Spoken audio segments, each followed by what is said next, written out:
दोस्तों, मैं सीमा डायमंड में इस यूट्यूब चैनल में आपका फिर से एक बार बहुत बहुत स्वागत करती हूँ। जन पत्रिका कैसे देखें नामक सीरीज में फिर से आपका स्वागत है। पिछले वीडियो में मैंने आपको बहुत ही इंटरेस्टिंग जानकारी दी थी। यदि आपने मेरे पिछले वीडियो अभी तक नहीं देखे तो उनको यदि आप देखेंगे तो आगे से आगे आपको इन्फॉर्मेशन का ज्ञान होगा और आपको सभी बातें क्लियर होगी।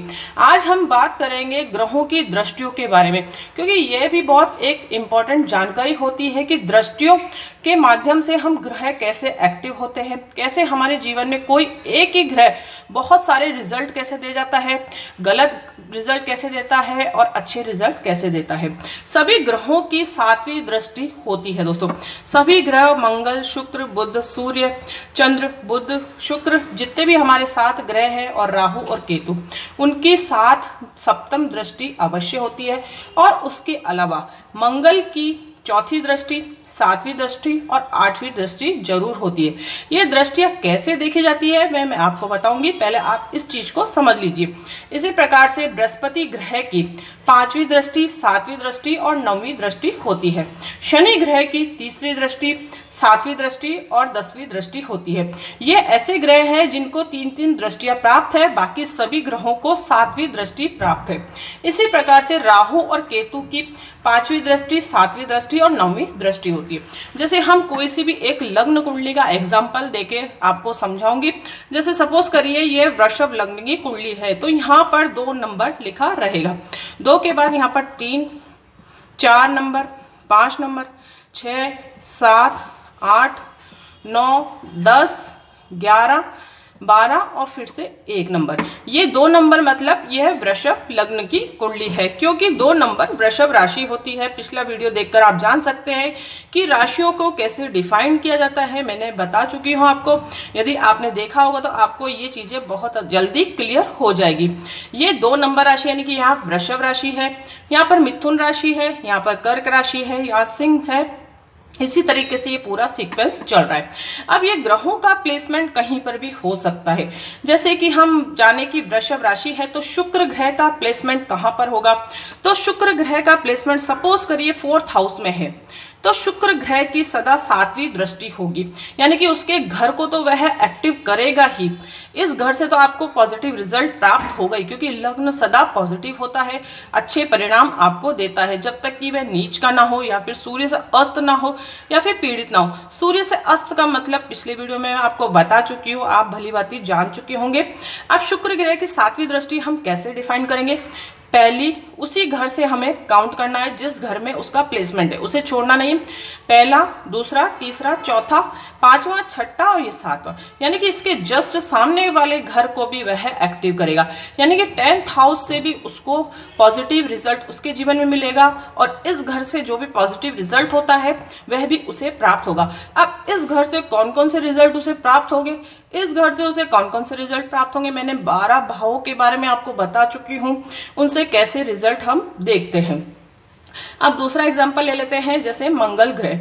मंगल ग्रह सपोज करिए यहीं पर ही विराजित है, शुक्र के साथ मंगल विराजित है, यहाँ पर भी विराजित हो सकता है, यहाँ पर भी विराजित हो सकता है। ग्रह है ये हमेशा चलते रहते हैं। जब जातक का जन्म होता है उस समय ग्रहों की स्थिति क्या होती है उसके अनुसार यह डिसाइड होता है। इसलिए मंगल ग्रह हम सपोज कर लीजिए यहीं पर ही विराजित है, यानी कि शुक्र और मंगल की युति है। तो इसकी कौन कौन सी दृष्टियां होगी? एक तो 4थी दृष्टि होगी। 4थी दृष्टि कैसे काउंट करेंगे? 1st, 2nd, 3rd और 4th, यानी कि मंगल अपने ही घर को देखेगा, अपने ही घर को देखेगा, यानी कि यहां से भी वह पॉजिटिव रिजल्ट आपको देगा। यदि मंगल अच्छी अवस्था में है तो मंगल को यहाँ का और यहाँ का घर मिला, वैसे तो वह मारक ग्रह हो जाएगा। अब योग कारक ग्रह और मारक ग्रह कैसे निकालते हैं मैं आपको नेक्स्ट वीडियो में एक्सप्लेन करूंगी। कि 7वीं दृष्टि कौन सी होगी? यहीं पर ही होगी, गिन लेंगे 1st, 2nd, 3rd, 4th, 5th, 6th, 7th, यानी कि वह इस घर को भी एक्टिव करेगा, यहाँ से भी वह नेगेटिव रिजल्ट हमें देगा, इस घर के भी वह नेगेटिव रिजल्ट हमें देगा। और एक 8वीं दृष्टि भी होगी, यानी 7 के बाद 8, यानी कि इस घर से भी वह नेगेटिव रिजल्ट देगा। यानी कि एक ही ग्रह यदि उसकी दशा अंतरदशा खराब चल रही है, उसकी प्रत्यांतर दशा खराब चल रही है, तो एक ही ग्रह अलग अलग चीजों को इफेक्टेड करेगा, अलग अलग ग्रहों, अलग अलग घरों से हमें नेगेटिव रिजल्ट प्राप्त होंगे। पॉजिटिव ग्रह है तो पॉजिटिव रिजल्ट प्राप्त होंगे, नेगेटिव है तो नेगेटिव रिजल्ट प्राप्त होंगे। इसी प्रकार से शनि ग्रह है। शनि ग्रह का प्लेसमेंट हम सपोज कर लीजिए यहाँ पर है, यानी कि वह स्वयं राशि स्थित है। अब शत्रु राशि, मित्र राशि मैं आपको बता चुकी हूँ, यदि मित्र राशि में ही कोई ग्रह का प्लेसमेंट होता है तो उसका बल बढ़ जाता है। यदि वह शत्रु राशि में विराजित है कोई ग्रह तो उसके बलों में कमी आती है, ये तो आप जानते ही होंगे। अब शनि की दृष्टि कौन कौन सी होती है? तीसरी, सातवीं और 10वीं दृष्टि। तो हमेशा हम इस तरीके से ही काउंट करेंगे, कभी पीछे की तरफ से काउंट नहीं करना है, इस चीज का आप ध्यान रखें। तो तीसरी दृष्टि, शनि यहाँ पर विराजित है तो इस घर को तो वह एक्टिव करेगा ही।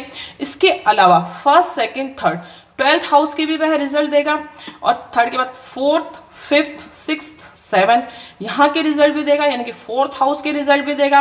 7th के बाद 10वीं दृष्टि उसकी होगी, तो 7th के 8th, 9th, 10th इस हाउस के घर भी वह, इस हाउस के रिजल्ट भी वह देगा। यानी कि एक एक ग्रह अलग अलग घरों के रिजल्ट हमें देता है। यदि वह पॉजिटिव है तो पॉजिटिव, नेगेटिव है तो नेगेटिव। इस तरीके से ग्रहों की दृष्टियों का ज्ञान होना भी बहुत जरूरी है। इन्हें भी विचार, जब हम कुंडली का विचार करते हैं, कोई रिजल्ट निकालते हैं, तब उसका देखना पड़ता है कि कोई ग्रह कहाँ पर विराजित है, उसकी कौन सी दृष्टि पड़ रही है। कहते हैं ना कि जैसे कोई शुभ ग्रह है उस पे पाप ग्रहों की दृष्टि पड़ रही है तो उसके बलों में कमी आती है, और कोई अच्छे ग्रहों की दृष्टि पड़ रही है तो उसके बलों में वृद्धि होती है, अर्थात उस जातक को पॉजिटिव रिजल्ट प्राप्त होता है। इस तरीके से कुंडली का जब विचार किया जाता है तो दृष्टियों को भी देखा जाता है। अब बात करते हैं राहु और केतु की। राहु और केतु की दृष्टियां भी इसी तरीके से काउंट करी जाती है। राहु केतु जैसे यहाँ पर विराजित है, सपोज करिए राहु यहाँ पर विराजित है तो उसकी 5वीं दृष्टि कौन सी होगी? First, second, third, fourth, fifth, यानी कि इस घर से भी वह रिजल्ट देगा। इसके बाद उसकी 7वीं दृष्टि, 5th के बाद 6th, 7th यहाँ से भी वह रिजल्ट देगा, और 9वीं दृष्टि यानी कि 7 के बाद 8 और 9 इस घर के भी वह रिजल्ट देगा। एक ही ग्रह अलग अलग घरों के रिजल्ट हमें देगा। इस तरीके से दृष्टियों का विचार किया जाता है। बहुत ही छोटा सा कॉन्सेप्ट था, मैं छोटे छोटे वीडियो के माध्यम से आपको ये जानकारी शेयर कर रही हूँ कि जन्म पत्रिका को आप कैसे देख सके, आप खुद अपना ज्ञान बढ़ा सके, कोई भी आपको भ्रमित ना कर सके, कोई भी आपको डराए नहीं इस तरीके से, क्योंकि जन्म पत्रिका के माध्यम से हम फ्यूचर डिसाइड कर सकते हैं, हमारा वर्तमान देख सकते हैं, और हमारा भूतकाल, हमारे साथ क्या क्या घटित हो चुका है वह भी देखा जा सकता है। यानी कि सब चीजें बहुत ही आसानी से समझी जा सकती है, बस ज्ञान का होना बहुत अधिक आवश्यक है। ज्ञान हमारे जीवन में एक ऐसी विद्या है, ऐसा माध्यम है जिससे हम कोई भी रिजल्ट निकाल सकते हैं। यदि आप मेरे इस चैनल से जुड़े रहेंगे तो आपको बहुत ही इंटरेस्टिंग जानकारियां मैं आपके साथ शेयर करती रहूंगी, और आप एक खुद परफेक्ट ज्योतिष बन जाएंगे।